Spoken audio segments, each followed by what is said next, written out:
It's roughly 6 a.m. in Israel. A series of fighter jets takes off, armed with long-range, high-precision missiles. According to CIA and Israeli intelligence, a significant portion of Iran's leadership has gathered here, in a compound in Tehran. Among them, Ayatollah Ali Khamenei, the country's supreme leader. 2 hours and 5 minutes after the jets took off, Israeli missiles strike the compound.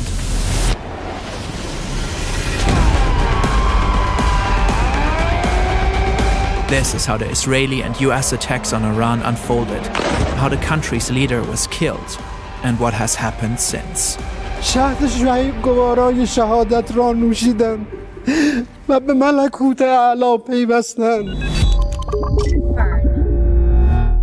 By the time this video is published, new details might have emerged. The US, Israel, and Iran have a long history of tensions. Until 1979, Iran was an authoritarian monarchy ruled by Shah Mohammad Reza Pahlavi. He was supported by the US. When his regime was overthrown in the Iranian Revolution, Ayatollah Khamenei took control of the country and founded the Islamic Republic. He was determined to transform Iran into a country ruled by Islamic law. Khamenei abandoned the former Shah's pro-Western stance. The US and its close ally Israel were declared sworn enemies. Especially the opposition of Israel became a strategic and ideological goal.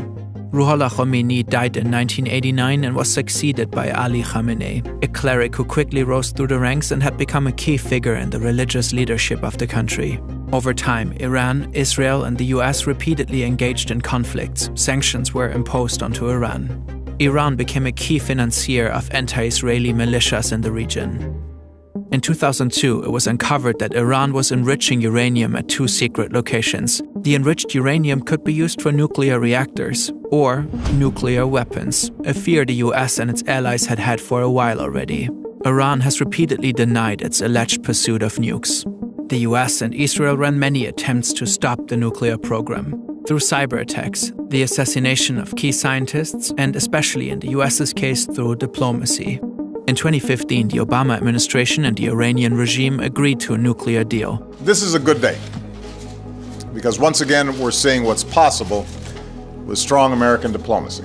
Under the nuclear deal that we, our allies and partners, reached with Iran last year, Iran will not get its hands on a nuclear bomb.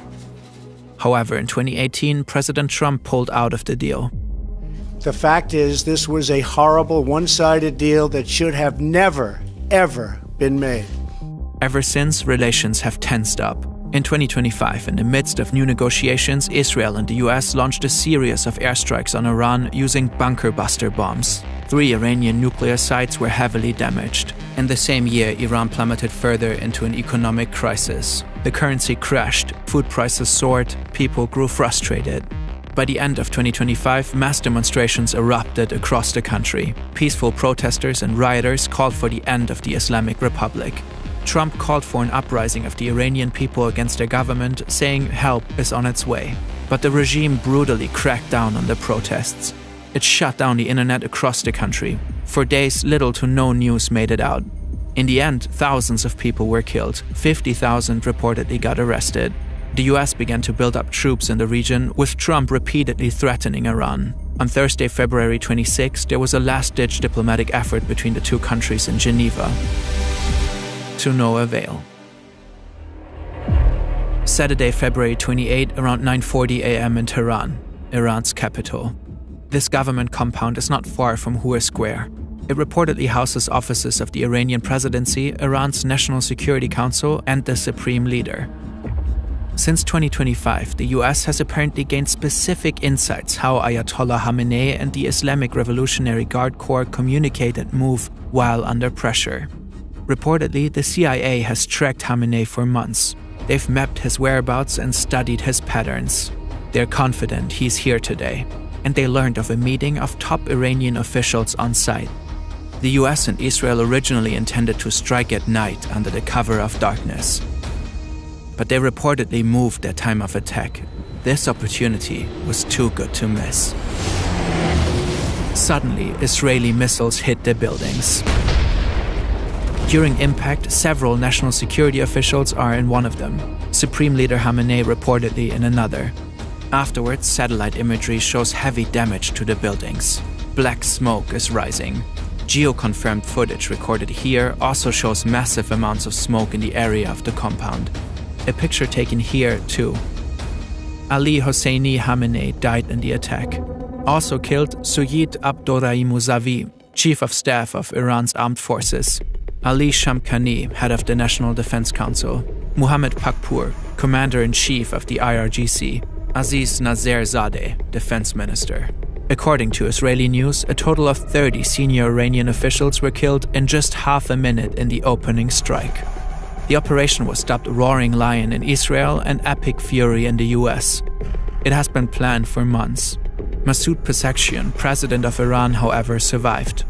Ali Larijani, secretary of the Supreme National Security Council, vowed Iran would fight back and assured continuity of governance. The strike on the government compound was just one part of the operation.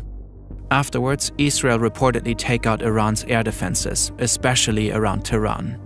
In a third wave, Israel deploys roughly 200 fighter jets, bringing much of its air force into Iran. The goal is reportedly to destroy as many Iranian missiles as possible, as fast as possible. The US reportedly joins in about 30 minutes after the attack on Iran's leadership. According to the New York Times, their attacks focus primarily on targets in eastern Iran, far away from Israel. They also attacked the Iranian fleet. Reportedly, US warships fire Tomahawk cruise missiles at Iranian targets. American ground forces use artillery rocket systems. Several military and command centers in Tehran are hit by Israeli airstrikes.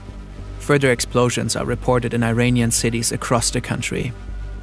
Trump releases a video officially announcing the military operation and urges the Iranian people to take over their government. When we are finished, take over your government. It will be yours to take.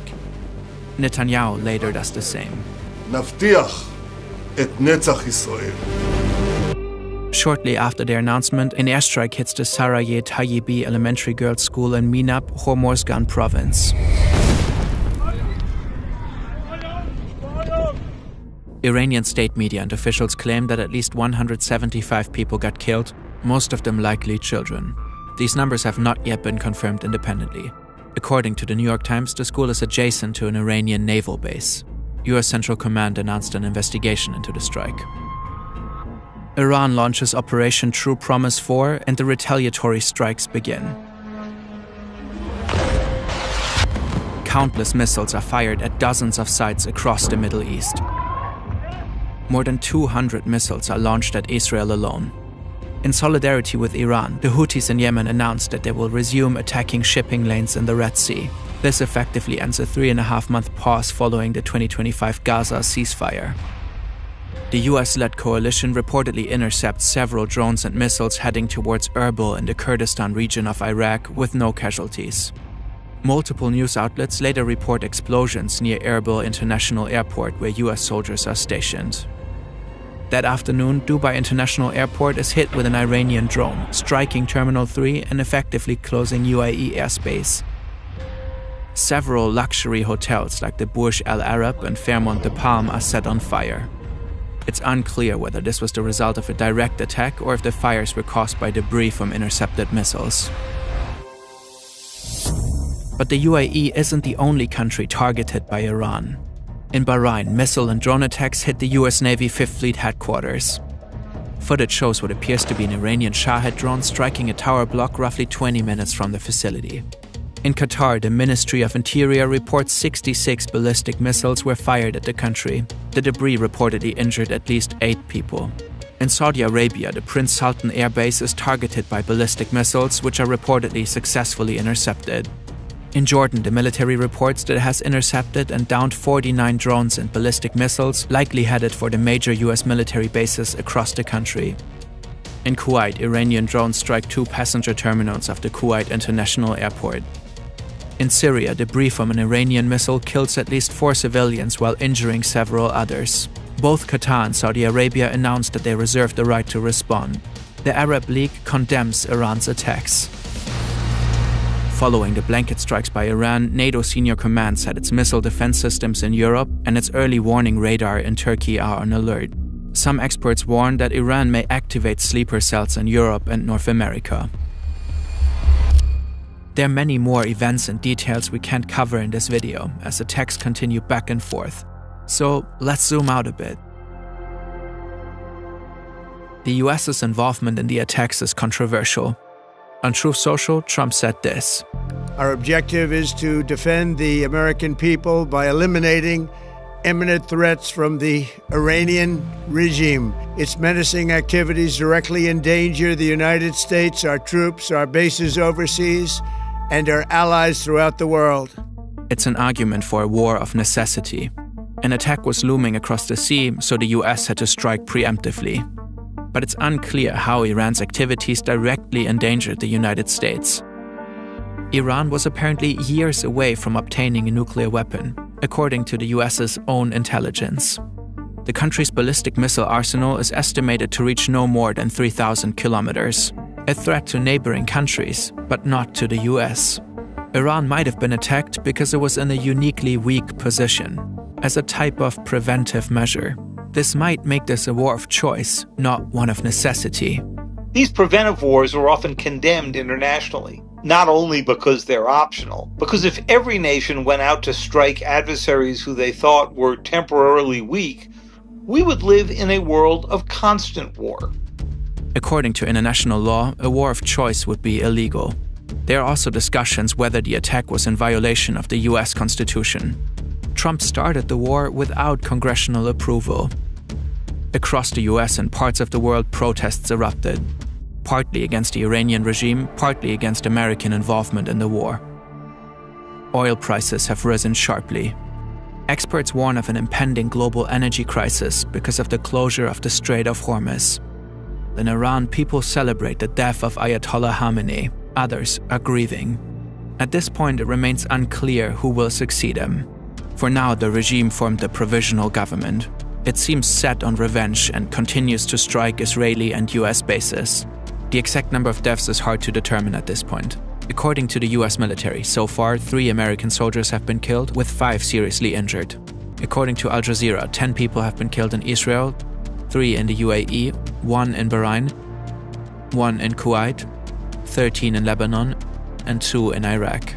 The Iranian Red Crescent has reported that since the attacks, at least 555 people have been killed, with hundreds injured. According to the Times of Israel, these numbers do not differentiate between military and civilians. The situation is likely to escalate further in the upcoming days. Timely reporting like this is incredibly resource-intensive. It's only possible thanks to today's sponsor, Hansen Shaving. We're grateful they're supporting our work. Many men experience razor burn, ingrown hairs, or skin irritation when shaving. Hansen approached the problem from an engineering perspective, researching what actually makes a shave more precise and skin-friendly. The result is a sleek, long-lasting aluminum razor designed for accuracy. The blade sits at a 30-degree angle and extends just 0.0013 inches past the shave plane, less than the thickness of a human hair. That precise blade support reduces flex, which can mean less irritation and a smoother, more controlled shave. We are genuinely big fans. To support the channel and get started, visit hensonshaving.com/FernTV and use code FernTV at checkout to get a free pack of 100 blades with the purchase of a razor.